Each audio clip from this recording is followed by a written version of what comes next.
everyone, today we are here to share some exciting content with you.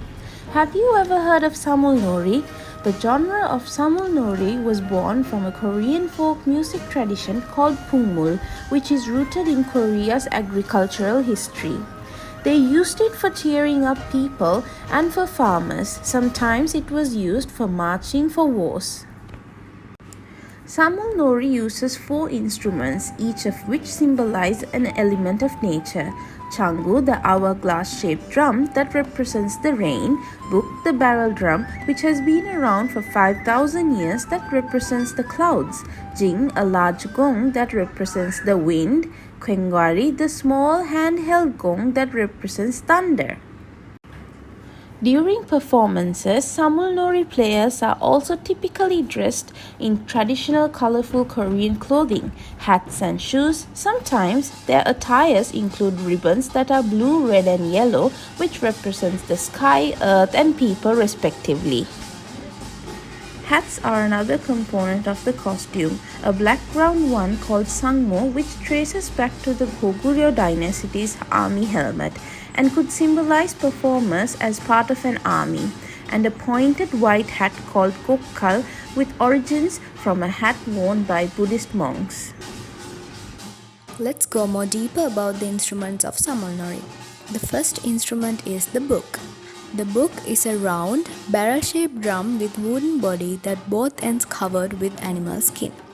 It is used since the period of the Three Kingdoms of Korea and was used in court music as well. Up to date, there are 20 types of buk used in Korean tradition. To create music, the drummer usually beat the buk with bukche, which is the drumstick.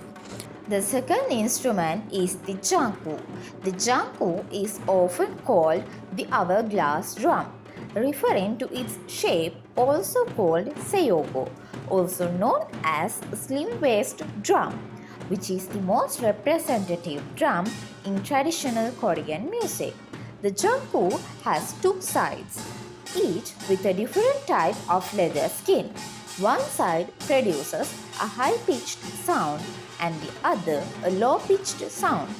The two heads produce sounds of different pitch and timbre, which when played together are believed to represent the harmonious joining of and yang. This instrument is associated with rain. And the third instrument which we will share with you is the Kwongari.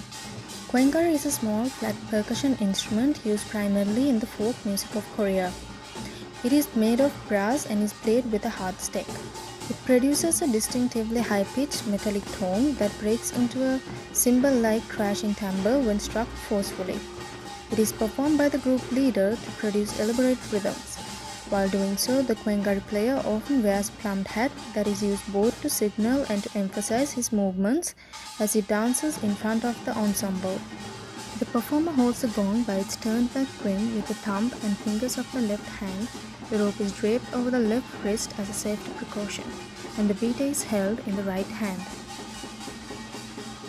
And last not least is the jing. The jing is a large gong used in traditional Korean music, particularly in Samulnori, Pungmul and Daechwita to keep beat. It is usually made from high-quality brass and is struck by a stick that is layered with cloth at one end to soften the texture of the sound produced. It is typically played in farmer, shaman, Buddhist and military music for ceremonies and special occasions, vary in size for each occasion.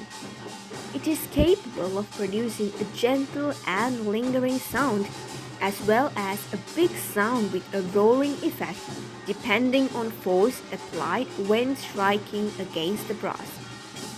Thank you for watching this video. We hope all of you guys enjoyed it.